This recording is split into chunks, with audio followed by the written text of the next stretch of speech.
Welcome to the Read Along Audiobooks production of The Great Gatsby by F. Scott Fitzgerald. This video includes all of the chapter's original text, so that you can read along with the audio. Remember to subscribe with the notification bell turned on, so you will be notified whenever we post a new audiobook. Chapter 4. On Sunday morning, while church bells rang in the villages along shore, the world and its mistress returned to Gatsby's house and twinkled hilariously on his lawn. "He's a bootlegger," said the young ladies, moving somewhere between his cocktails and his flowers. "One time he killed a man who had found out that he was nephew to von Hindenburg and second cousin to the devil. Reach me a rose, honey, and pour me a last drop into that there crystal glass." Once I wrote down on the empty spaces of a timetable the names of those who came to Gatsby's house that summer. It is an old timetable now, disintegrating at its folds, and headed this schedule in effect July 5, 1922. But I can still read the gray names, and they will give you a better impression than my generalities of those who accepted Gatsby's hospitality and paid him the subtle tribute of knowing nothing whatever about him. From East Egg, then, came the Chester Beckers and the Leaches, and a man named Bunsen, whom I knew at Yale, and Dr. Webster Sivat, who was drowned last summer up in Maine. And the Hornbeams and the Willie Voltaires, and a whole clan named Blackbuck, who always gathered in a corner and flipped up their noses like goats at whosoever came near. And the Ismays and the Christies, or rather Hubert Auerbach and Mr. Christie's wife, and Edgar Beaver, whose hair, they say, turned cotton white one winter afternoon for no good reason at all. Clarence Endive was from East Egg, as I remember. He came only once in white knickerbockers, and had a fight with a bum named Eddie in the garden. From farther out on the island came the Cheadles and the O.R.P. Schraders, and the Stonewall Jackson Abrams of Georgia, and the Fishguards and the Ripley Snells. Snell was there 3 days before he went to the penitentiary, so drunk out on the gravel drive that Mrs. Ulysses Sweat's automobile ran over his right hand. The Danceys came too, and S.B. Whitebait, who was well over 60, and Maurice A. Flink, and the Hammerheads, and Beluga the tobacco importer, and Beluga's girls. From West Egg came the Poles and the Mulreadys and Cecil Roebuck and Cecil Schoen and Gulick the state senator and Newton Orchid, who controlled films par excellence, and Eckhost and Clyde Cohen and Don S. Schwartz, the son, and Arthur McCarty, all connected with the movies in one way or another. And the Catlips and the Bembergs and G. Earl Muldoon, brother to that Muldoon who afterwards strangled his wife. De Fontano the promoter came there, and Ed LeGros and James B. Rotgut, Ferret, and the De Jongs and Ernest Lilly. They came to gamble, and when Ferret wandered into the garden it meant he was cleaned out, and Associated Traction would have to fluctuate profitably next day. A man named Clip Springer was there so often that he became known as the boarder. I doubt if he had any other home. Of theatrical people there were Gus Weyes and Horace Odenaven, and Lester Meyer, and George Duckweed and Francis Bull. Also from New York were the Cromes and the Backhissens, and the Denekers and Russell Betty, and the Corrigans and the Kellehers and the Dewars and the Scullys and S. W. Belcher and the Smirks and the young Quinns, divorced now, and Henry L. Palmetto, who killed himself by jumping in front of a subway train in Times Square. Benny McClenahan arrived always with 4 girls.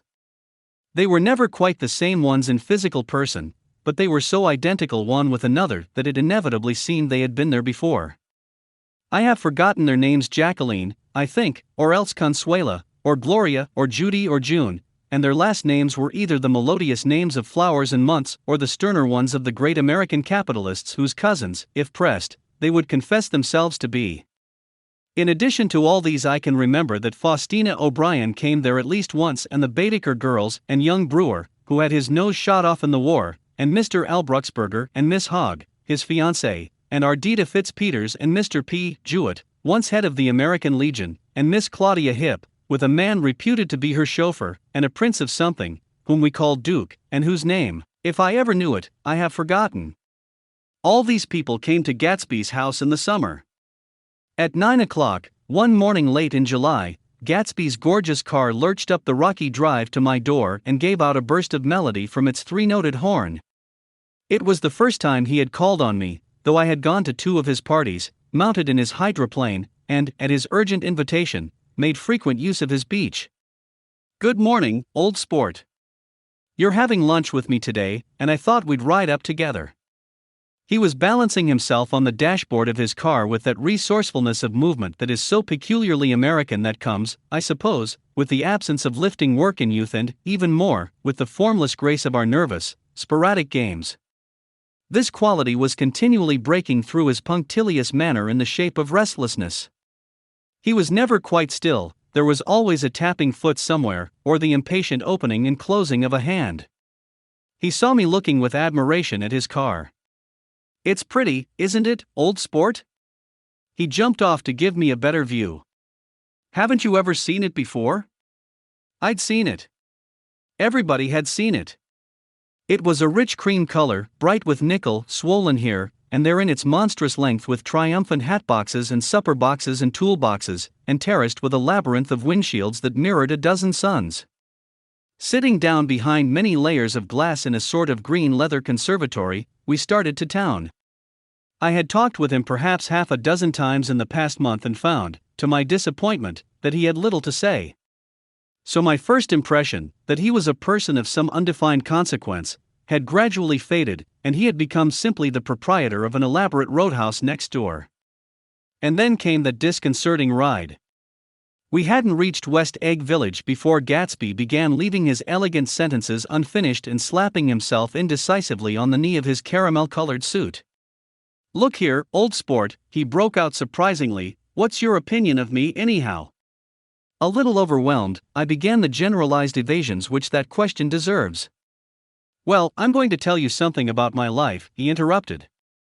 "I don't want you to get a wrong idea of me from all these stories you hear." So he was aware of the bizarre accusations that flavored conversation in his halls. "I'll tell you God's truth." His right hand suddenly ordered divine retribution to stand by. "I am the son of some wealthy people in the Middle West, all dead now. I was brought up in America but educated at Oxford, because all my ancestors have been educated there for many years. It is a family tradition." He looked at me sideways, and I knew why Jordan Baker had believed he was lying. He hurried the phrase "educated at Oxford," or swallowed it, or choked on it, as though it had bothered him before. And with this doubt, his whole statement fell to pieces, and I wondered if there wasn't something a little sinister about him, after all. "What part of the Middle West?" I inquired casually. "San Francisco." "I see. My family all died, and I came into a good deal of money." His voice was solemn, as if the memory of that sudden extinction of a clan still haunted him. For a moment I suspected that he was pulling my leg, but a glance at him convinced me otherwise. "After that I lived like a young Raja in all the capitals of Europe, Paris, Venice, Rome, collecting jewels, chiefly rubies, hunting big game, painting a little, things for myself only, and trying to forget something very sad that had happened to me long ago." With an effort I managed to restrain my incredulous laughter. The very phrases were worn so threadbare that they evoked no image except that of a turbaned character leaking sawdust at every pore as he pursued a tiger through the Bois de Boulogne. Then came the war, old sport. It was a great relief, and I tried very hard to die, but I seemed to bear an enchanted life. I accepted a commission as first lieutenant when it began. In the Argonne Forest I took the remains of my machine gun battalion so far forward that there was a half-mile gap on either side of us where the infantry couldn't advance. We stayed there 2 days and 2 nights, 130 men with 16 Lewis guns, and when the infantry came up at last they found the insignia of 3 German divisions among the piles of dead. I was promoted to be a major, and every Allied government gave me a decoration, even Montenegro, little Montenegro down on the Adriatic Sea. Little Montenegro. He lifted up the words and nodded at them with his smile. The smile comprehended Montenegro's troubled history and sympathized with the brave struggles of the Montenegrin people. It appreciated fully the chain of national circumstances which had elicited this tribute from Montenegro's warm little heart. My incredulity was submerged in fascination now. It was like skimming hastily through a dozen magazines. He reached in his pocket, and a piece of metal, slung on a ribbon, fell into my palm. "That's the one from Montenegro." To my astonishment, the thing had an authentic look. "Ordere di Danilo," ran the circular legend, "Montenegro, Nicholas Rex. Turn it. Major J. Gatsby," I read, "for valor extraordinary." Here's another thing I always carry: a souvenir of Oxford days. It was taken in Trinity Quad. The man on my left is now the Earl of Doncaster. It was a photograph of half a dozen young men in blazers loafing in an archway through which were visible a host of spires. There was Gatsby, looking a little, not much, younger, with a cricket bat in his hand. Then it was all true. I saw the skins of tigers flaming in his palace on the Grand Canal. I saw him opening a chest of rubies to ease, with their crimson-lighted depths, the gnawings of his broken heart. "I'm going to make a big request of you today," he said, pocketing his souvenirs with satisfaction, "so I thought you ought to know something about me. I didn't want you to think I was just some nobody. You see, I usually find myself among strangers because I drift here, and they're trying to forget the sad things that happened to me." He hesitated. "You'll hear about it this afternoon." "At lunch?" "No, this afternoon. I happened to find out that you're taking Miss Baker to tea." "Do you mean you're in love with Miss Baker?" "No, old sport, I'm not. But Miss Baker has kindly consented to speak to you about this matter." I hadn't the faintest idea what this matter was, but I was more annoyed than interested. I hadn't asked Jordan to tea in order to discuss Mr. J. Gatsby. I was sure the request would be something utterly fantastic, and for a moment, I was sorry I'd ever set foot upon his overpopulated lawn. He wouldn't say another word. His correctness grew on him as we neared the city. We passed Port Roosevelt, where there was a glimpse of red-belted ocean-going ships, and sped along a cobbled slum lined with the dark, undeserted saloons of the faded gilt 1900s. Then the Valley of Ashes opened out on both sides of us, and I had a glimpse of Mrs. Wilson straining at the garage pump with panting vitality as we went by. With fenders spread like wings, we scattered light through half Astoria, only half, for as we twisted among the pillars of the elevated I heard the familiar jug-jug spat of a motorcycle, and a frantic policeman rode alongside. "All right, old sport," called Gatsby. We slowed down. Taking a white card from his wallet, he waved it before the man's eyes. "Right you are," agreed the policeman, tipping his cap. "Know you next time, Mr. Gatsby." "Excuse me. What was that?" I inquired. "The picture of Oxford? I was able to do the commissioner a favor once, and he sends me a Christmas card every year. Over the Great Bridge, with the sunlight through the girders making a constant flicker upon the moving cars, with the city rising up across the river in white heaps and sugar lumps all built with a wish out of non-olfactory money. The city scene from the Queensboro Bridge is always the city scene for the first time, in its first wild promise of all the mystery and the beauty in the world. A dead man passed us in a hearse heaped with blooms, followed by 2 carriages with drawn blinds, and by more cheerful carriages for friends. The friends looked out at us with the tragic eyes and short upper lips of southeastern Europe, and I was glad that the sight of Gatsby's splendid car was included in their somber holiday. As we crossed Blackwell's Island, a limousine passed us, driven by a white chauffeur, in which sat 3 modish Negroes, 2 bucks and a girl. I laughed aloud as the yolks of their eyeballs rolled toward us in haughty rivalry. Anything can happen now that we've slid over this bridge, I thought, anything at all. Even Gatsby could happen, without any particular wonder. Roaring noon. In a well-fanned 42nd Street cellar, I met Gatsby for lunch. Blinking away the brightness of the street outside, my eyes picked him out obscurely in the anteroom, talking to another man. "Mr. Carraway, this is my friend Mr. Wolfsheim." A small, flat-nosed Jew raised his large head and regarded me with 2 fine growths of hair which luxuriated in either nostril. After a moment I discovered his tiny eyes in the half-darkness. "So I took one look at him," said Mr. Wolfsheim, shaking my hand earnestly, "and what do you think I did?" "What?" I inquired politely. But evidently he was not addressing me, for he dropped my hand and covered Gatsby with his expressive nose. I handed the money to Catspaw and I said, "All right, Catspaw, don't pay him a penny till he shuts his mouth." He shut it then and there. Gatsby took an arm of each of us and moved forward into the restaurant, whereupon Mr. Wolfsheim swallowed a new sentence he was starting and lapsed into a somnambulatory abstraction. "Highballs?" asked the head waiter. "This is a nice restaurant here," said Mr. Wolfsheim, looking at the Presbyterian nymphs on the ceiling. "But I like across the street better." Yes, highballs, agreed Gatsby, and then to Mr. Wolfsheim, it's too hot over there. Hot and small, yes, said Mr. Wolfsheim, but full of memories. What place is that? I asked. The Old Metropole. The Old Metropole, brooded Mr. Wolfsheim gloomily. Filled with faces dead and gone.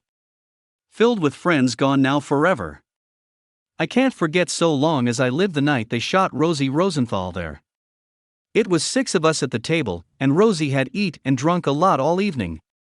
When it was almost morning, the waiter came up to him with a funny look, and says somebody wants to speak to him outside. All right, says Rosie, and begins to get up, and I pulled him down in his chair. Let the bastards come in here if they want you, Rosie, but don't you, so help me, move outside this room. It was 4 o'clock in the morning then, and if we'd have raised the blinds we'd have seen daylight. Did he go? I asked innocently. Sure, he went. Mr. Wolfsheim's nose flashed at me indignantly. He turned around in the door and says, "Don't let that waiter take away my coffee." Then he went out on the sidewalk, and they shot him 3 times in his full belly and drove away. 4 of them were electrocuted, I said, remembering. 5, with Becker. His nostrils turned to me in an interested way. I understand you're looking for a business connection. The juxtaposition of these 2 remarks was startling. Gatsby answered for me. Oh, no, he exclaimed, this isn't the man. No? Mr. Wolfsheim seemed disappointed. This is just a friend. I told you we'd talk about that some other time. I beg your pardon, said Mr. Wolfsheim, I had a wrong man. A succulent hash arrived, and Mr. Wolfsheim, forgetting the more sentimental atmosphere of the Old Metropole, began to eat with ferocious delicacy. His eyes, meanwhile, roved very slowly all around the room. He completed the arc by turning to inspect the people directly behind. I think that, except for my presence, he would have taken one short glance beneath our own table. Look here, old sport, said Gatsby, leaning toward me, I'm afraid I made you a little angry this morning in the car. There was the smile again, but this time I held out against it. I don't like mysteries, I answered, and I don't understand why you won't come out frankly and tell me what you want. Why has it all got to come through Miss Baker? Oh, it's nothing underhand, he assured me. Miss Baker's a great sportswoman, you know, and she'd never do anything that wasn't all right. Suddenly he looked at his watch, jumped up, and hurried from the room, leaving me with Mr. Wolfsheim at the table. He has to telephone, said Mr. Wolfsheim, following him with his eyes. Fine fellow, isn't he? Handsome to look at and a perfect gentleman. Yes. He's an Oxford man. Oh. He went to Oxford College in England. You know Oxford College? I've heard of it. It's one of the most famous colleges in the world. Have you known Gatsby for a long time? I inquired.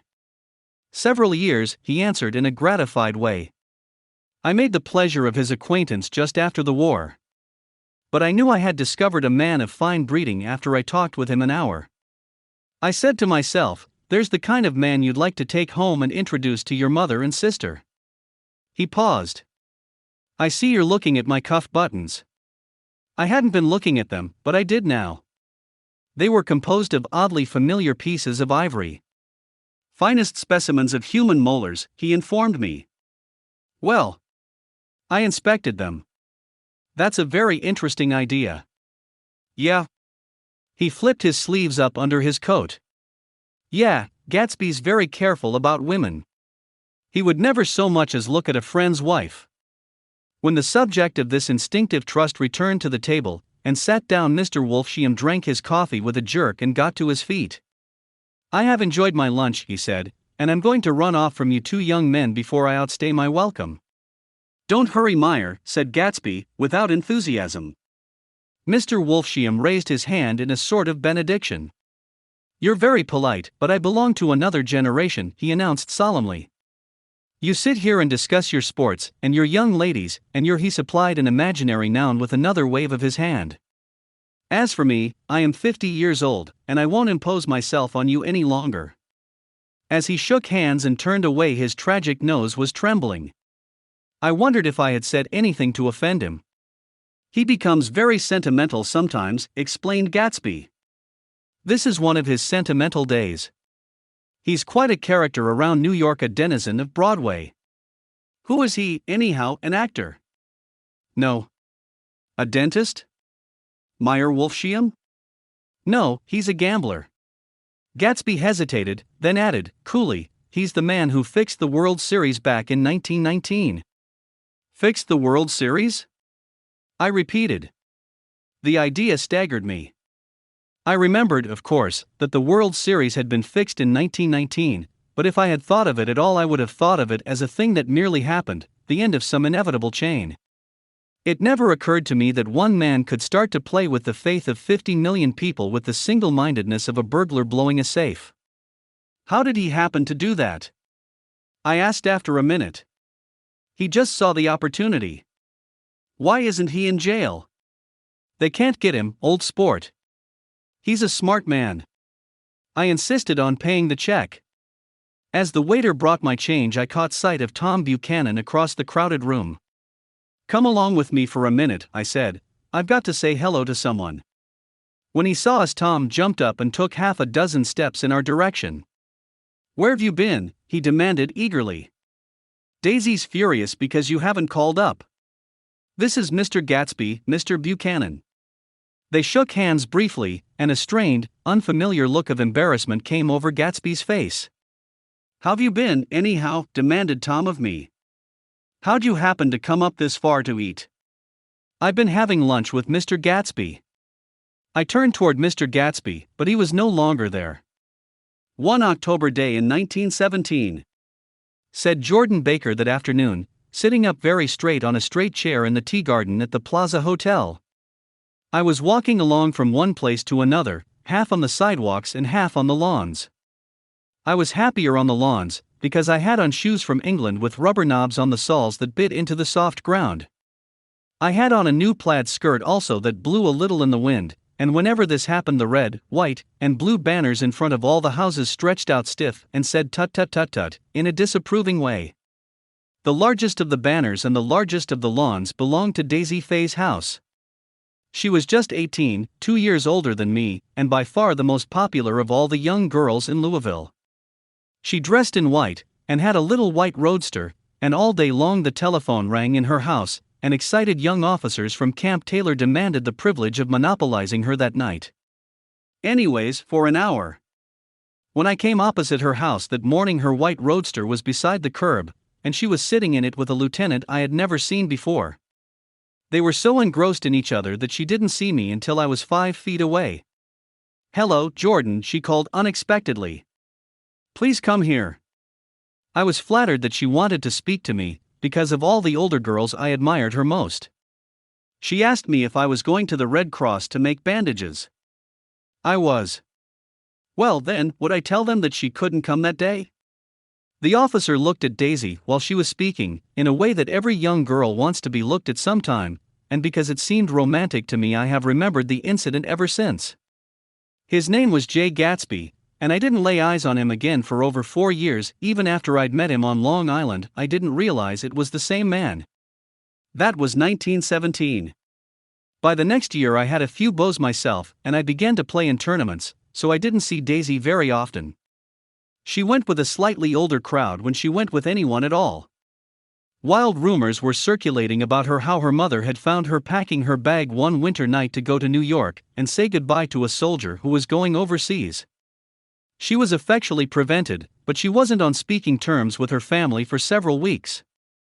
After that she didn't play around with the soldiers anymore, but only with a few flat-footed, short-sighted young men in town, who couldn't get into the army at all. By the next autumn she was gay again, gay as ever. She had a debut after the armistice, and in February she was presumably engaged to a man from New Orleans. In June she married Tom Buchanan of Chicago, with more pomp and circumstance than Louisville ever knew before. He came down with 100 people in 4 private cars, and hired a whole floor of the Muhlbach Hotel, and the day before the wedding he gave her a string of pearls valued at $350,000. I was a bridesmaid. I came into her room half an hour before the bridal dinner, and found her lying on her bed as lovely as the June night in her flowered dress and as drunk as a monkey. She had a bottle of Sauterne in one hand and a letter in the other. "Gratulate me," she muttered. "Never had a drink before, but oh how I do enjoy it." "What's the matter, Daisy?" I was scared, I can tell you. I'd never seen a girl like that before. "Here, dearies." She groped around in a wastebasket she had with her on the bed and pulled out the string of pearls. "Take 'em downstairs and give 'em back to whoever they belong to. Tell 'em all Daisy's change her mind. Say, Daisy's change her mind." She began to cry. She cried and cried. I rushed out and found her mother's maid, and we locked the door and got her into a cold bath. She wouldn't let go of the letter. She took it into the tub with her and squeezed it up in a wet ball, and only let me leave it in the soap dish when she saw that it was coming to pieces like snow. But she didn't say another word. We gave her spirits of ammonia and put ice on her forehead and hooked her back into her dress, and half an hour later, when we walked out of the room, the pearls were around her neck and the incident was over. Next day at 5 o'clock she married Tom Buchanan without so much as a shiver, and started off on a 3-month trip to the South Seas. I saw them in Santa Barbara when they came back, and I thought I'd never seen a girl so mad about her husband. If he left the room for a minute she'd look around uneasily, and say, "Where's Tom gone?" and wear the most abstracted expression until she saw him coming in the door. She used to sit on the sand with his head in her lap by the hour, rubbing her fingers over his eyes and looking at him with unfathomable delight. It was touching to see them together. It made you laugh in a hushed, fascinated way. That was in August. A week after I left Santa Barbara, Tom ran into a wagon on the Ventura Road one night and ripped a front wheel off his car. The girl who was with him got into the papers, too, because her arm was broken. She was one of the chambermaids in the Santa Barbara hotel. The next April Daisy had her little girl, and they went to France for a year. I saw them one spring in Cannes, and later in Deauville, and then they came back to Chicago to settle down. Daisy was popular in Chicago, as you know. They moved with a fast crowd, all of them young and rich and wild, but she came out with an absolutely perfect reputation. Perhaps because she doesn't drink. It's a great advantage not to drink among hard-drinking people. You can hold your tongue and, moreover, you can time any little irregularity of your own so that everybody else is so blind that they don't see or care. Perhaps Daisy never went in for amour at all, and yet there's something in that voice of hers. Well, about 6 weeks ago, she heard the name Gatsby for the first time in years. It was when I asked you, do you remember, if you knew Gatsby in West Egg? After you had gone home she came into my room and woke me up and said, "What Gatsby?" And when I described him, I was half asleep. She said in the strangest voice that it must be the man she used to know. It wasn't until then that I connected this Gatsby with the officer in her white car. When Jordan Baker had finished telling all this, we had left the plaza for half an hour and were driving in a Victoria through Central Park. The sun had gone down behind the tall apartments of the movie stars in the West 50s, and the clear voices of children, already gathered like crickets on the grass, rose through the hot twilight. I'm the Sheik of Araby. Your love belongs to me. At night when you're asleep into your tent I'll creep. It was a strange coincidence, I said. But it wasn't a coincidence at all. Why not? Gatsby bought that house so that Daisy would be just across the bay. Then it had not been merely the stars to which he had aspired on that June night. He came alive to me, delivered suddenly from the womb of his purposeless splendor. He wants to know, continued Jordan, if you'll invite Daisy to your house some afternoon, and then let him come over. The modesty of the demand shook me. He had waited 5 years and bought a mansion where he dispensed starlight to casual moths, so that he could come over some afternoon to a stranger's garden. Did I have to know all this before he could ask such a little thing? He's afraid, he's waited so long. He thought you might be offended. You see, he's regular tough underneath it all. Something worried me. Why didn't he ask you to arrange a meeting? He wants her to see his house, she explained. And your house is right next door. Oh. I think he half expected her to wander into one of his parties some night, went on Jordan, but she never did. Then he began asking people casually if they knew her, and I was the first one he found. It was that night he sent for me at his dance, and you should have heard the elaborate way he worked up to it. Of course, I immediately suggested a luncheon in New York, and I thought he'd go mad. "I don't want to do anything out of the way," he kept saying. "I want to see her right next door." When I said you were a particular friend of Tom's, he started to abandon the whole idea. He doesn't know very much about Tom, though he says he's read a Chicago paper for years just on the chance of catching a glimpse of Daisy's name. It was dark now, and as we dipped under a little bridge, I put my arm around Jordan's golden shoulder and drew her toward me and asked her to dinner.